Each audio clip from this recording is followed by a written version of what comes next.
So, Lou, what's the scoreboard? You have the scoreboard. You know it. Darn right I do. Welcome to TFS Pod, otherwise known as a Few Show Podcast. This is 24/7 Lou, and that's Rick Hard, current 24/7 Studios prediction champion. And that's One-man band. Whatever, man. Who cares? there you go. I like that attitude. Easy to say. Who cares after getting demolished in the points? So yeah, folks. Once again, welcome to TFS. Demolished. Hold on, guys. Let me get this through here. Welcome to TFS Pod, number one show on YouTube, number one show in your heart, and also number one show on 24/7 Miami Radio, which is our YouTube channel name. Anyway, that's so we have there, and yeah, we got to talk about what happened at AEW's Full Gear. We're gonna do a recap over here of our predictions, where we have a new, and it's called TFS Pod 24/7 Champion, which is the person who wins the prediction night. The prediction night. And that man is... It was me. Rick Hard. Did it. Yep. And for the record, I got, out of 9 matches, I got 8 right. Sammy Guevara getting buried was unfortunate. Yeah, I agree. But aside from that, it would have been a perfect night for me. Yeah, what was that about burying Sammy Guevara? But yes. All right, let's go through some of the matches. He literally got thrown in the trash by Matt Hardy. Oh God, that's so bad. He's gonna regret that. He's gonna regret that years down the road. Yeah, I don't know who got buried harder, him or you guys. Ooh, piling it on, bro. This guy. Woo! Victory lap. Yeah, for real. Enjoy it. Yep, Enjoy exactly. Enjoy it for now. No, it's a slim margin. You guys are correct. And we still have 2 events coming up, to my knowledge. Maybe 3. Depends on whether or not NXT gets a slice of the action. We better hope it's 3 because, moment of truth,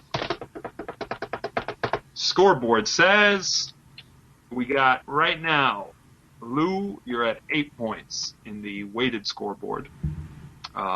I, with my recent AEW prediction victory, am at 9 points in the lead. One-man band, you are at 6 points, so here's hoping NXT does a show, and you got 3 more chances to tie it all up. You got to run the gauntlet at that point. Jay Few comes in leading the other half of the predictions contestants. He's at 2. Big Al and Rhino are at 1, and Bogey is at a good 0. Where he should be. With an asterisk. Asterisk? What? There's no asterisk there. There is no asterisk there. I love saying that because I know it annoys you. There is no asterisk in there for him. He lost. Okay. We don't talk about the SummerSlam screw job. There was no screw job. He didn't put the prediction by prediction time.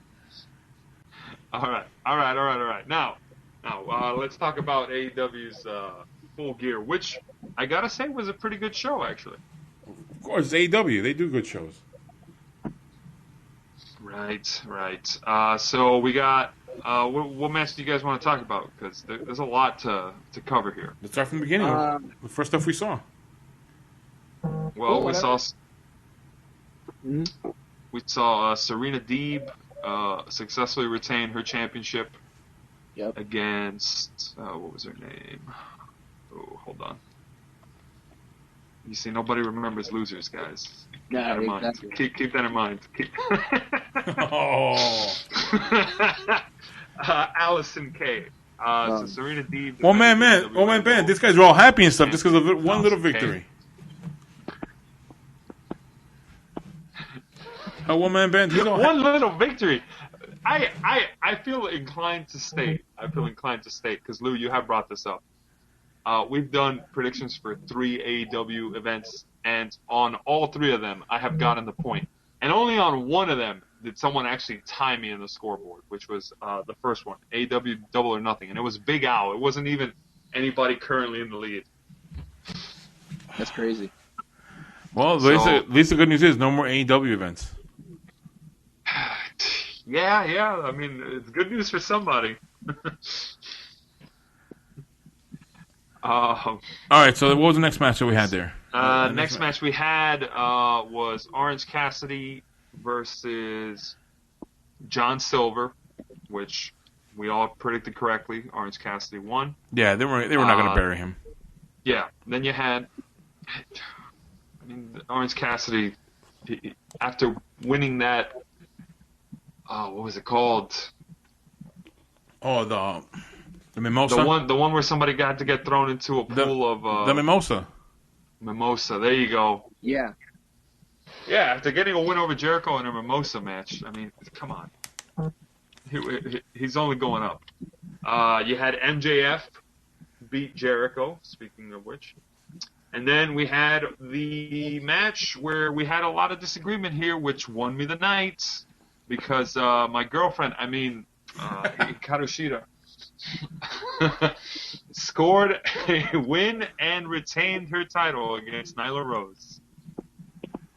Which I was surprised. And you guys keep knocking. You keep knocking her, but Hikaru Shida is now defended her title successfully against. I think she's had it for a good almost. It's been a while, yeah. She's for a couple months now.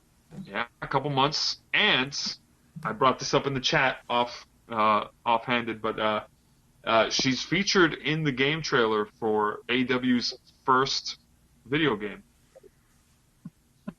Well, yeah. It's a trailer that features Jericho and Omega and her, so she's in good company there. It's definitely a good sign for her stock in AEW.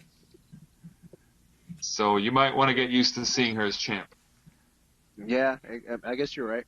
And stop predicting against her, unless you want to give me more points. Well, you know what? If I would have known that was going to happen, I would have. TP. If I would have known that she would have been in the video game, I would have gone with that prediction. But that happened later on after the pay-per-view. Yeah, it happened after. Yeah, it happened after. So only somebody who's very, very intimate with the situation would have known that was going to happen. Look at this guy.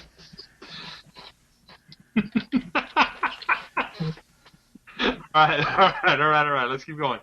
Then you had Sammy Guevara versus Matt Hardy in the Elite Deletion match, which saw a lot of shenanigans from a lot of outside parties.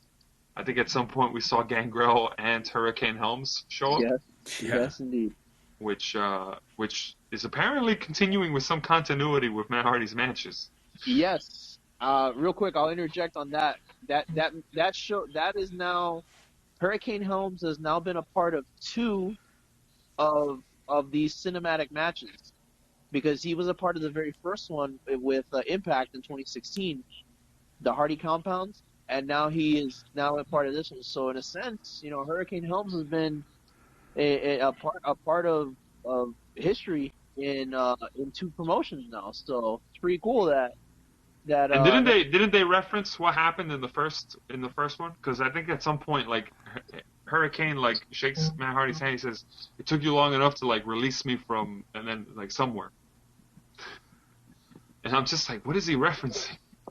Yeah. He's like, "Thanks for letting me out." I'm just like, what? Oh. That was a good that was an interesting, but it goes to show you that Matt Hardy had creative control in that match, because for sure I would not have suggested that route for Sammy Guevara to get just put in the trash like that. Yeah, you pinned him and that's it, but not throw him in the trash. Come on.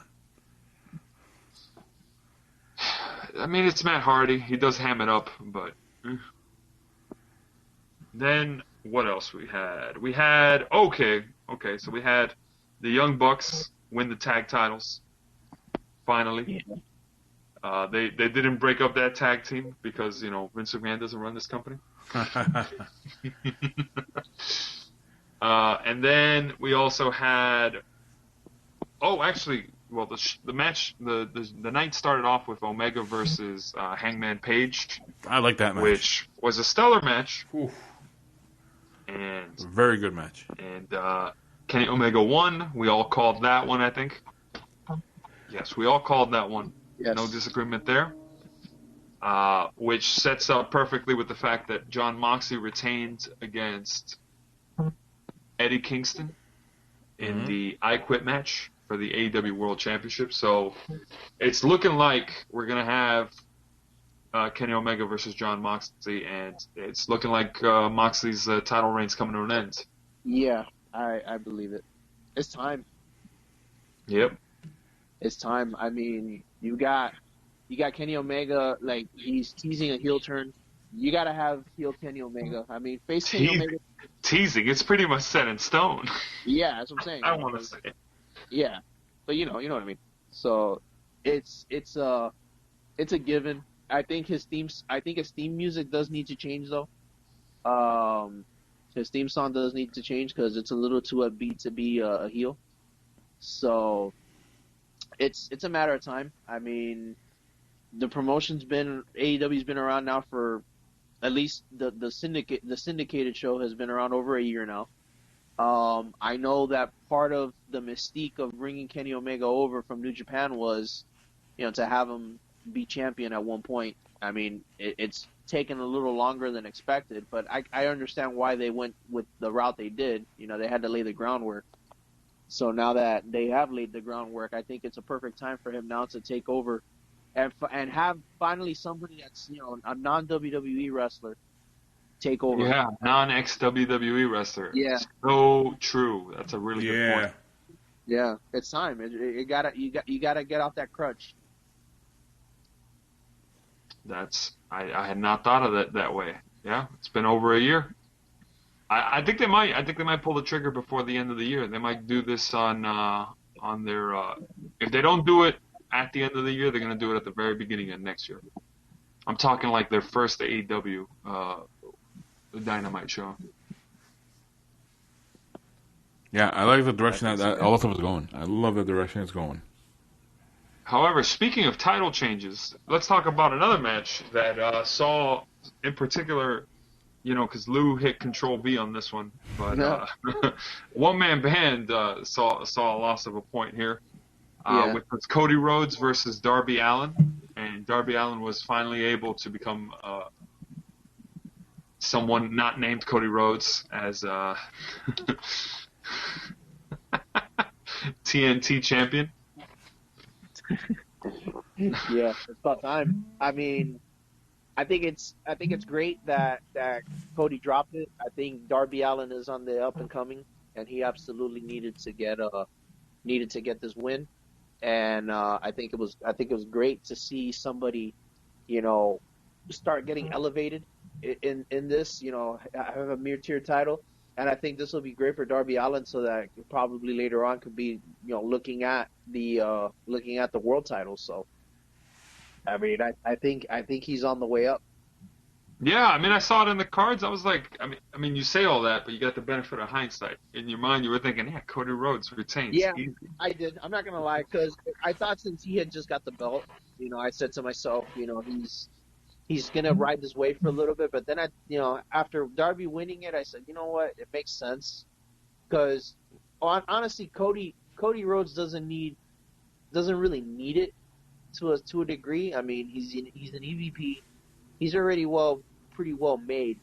So I know that he wants to just help bring other people up. So yeah, good on him,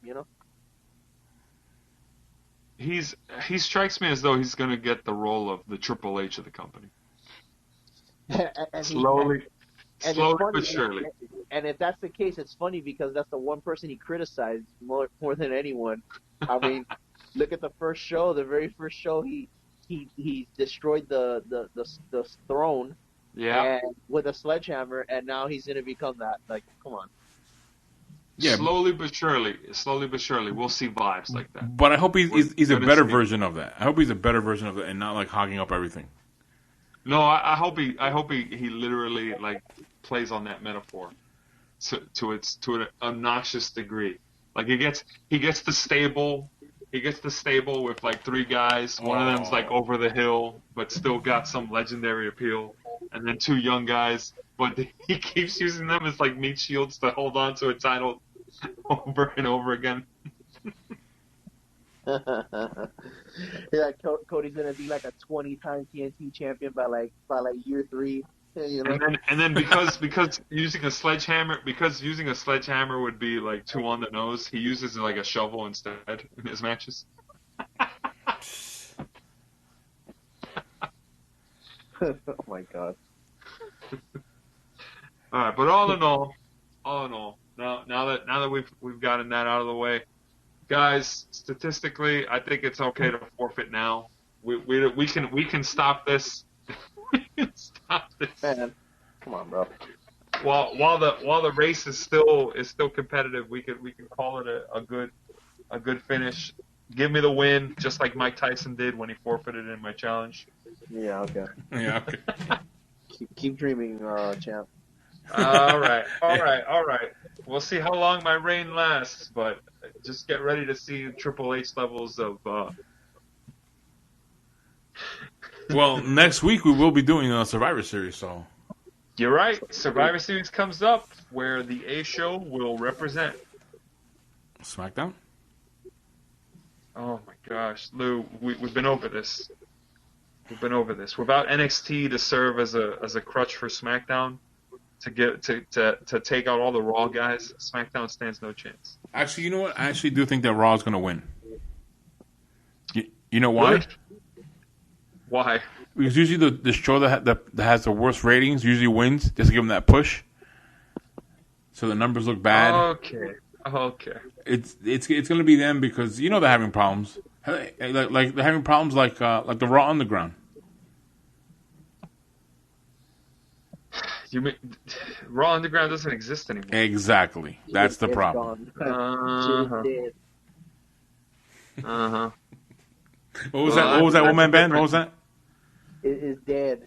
I feel bad. D-E-D dead. Yeah. I feel bad for Shane McMahon. Oh. So yeah, I do think that Raw's going to win because they do need the help. So yeah. Yeah, you're right. Because NXT needed the help last time. We both knew that. We all knew that. Yeah. NXT needed the help because they were going against AEW. So they need any little push they can get to get them over to have like, oh look, that's a good show. Let's go watch it. And they have been doing good shows, by the way. Have you guys seen Halloween Havoc? I caught some glimpses of it. I think that guy, somebody unexpected won the title. The North American title. Yeah, I forgot his name right offhand, but he's fairly new, and Gargano actually that was a surprise loss. I mean that's good on Gargano to put this guy over though. Mm-hmm. I don't think Gargano was North American champion. Yeah. Wasn't it Damian Priest? No, Gargano. I think Gargano won it from him. Yeah. You sure?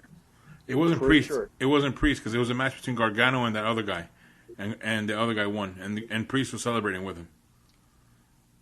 Huh. Okay then. Damn, they really moved on from Damian Priest quick. Don't worry, Well, he'll be up on the big roster soon. You know what? That's probably no. They're not gonna do a draft for a while, so we'll see how that goes. Do they need a draft? Really? I wouldn't do a call up for him. That's just me, and I'm okay with his work. But anyways, Lou, I have one question for you. Sure, go ahead.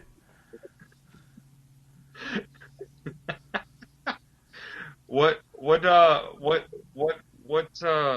you think? What do you think is a better thank you gift? A Sears gift card or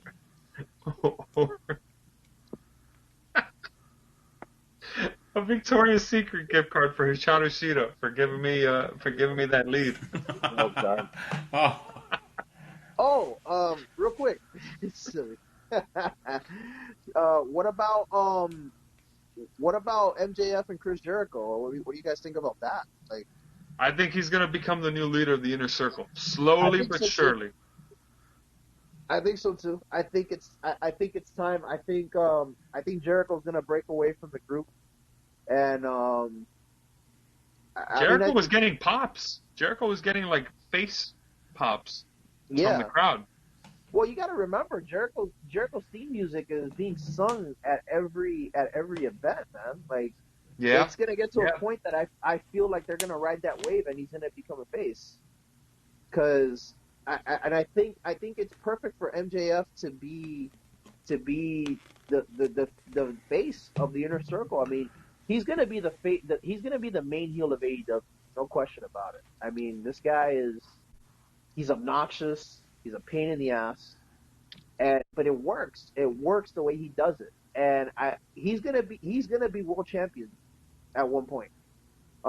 When I don't know, but it's got to be within the next year or so, because I'm pretty sure Kenny Omega's gonna win it, and Kenny Omega's gonna ride that wave, and then I'm pretty sure there's gonna be a face win it. And then probably MJF will jump in and be that guy to take it over after. They're gonna need someone who's a face holding the title, for MJF to do it. The good news is MJF has time to tell that story with Jericho. And I did comment that actually because Jericho's music was being sung by the crowd, and they felt confident enough to just cut his theme song and let the crowd sing it. And I was like, wow, like you'd never see that at a wrestling show for WWE. They wouldn't just like, oh yeah, stop playing the song and let them just do it. The closest example I can think of is Fandango. Yeah, I remember that. And funny enough that he was a part of that, and now he's a part of this other wave. Yeah. Yeah. Jericho got Fandango over after WrestleMania 29. Yeah, you were correct. So there you go.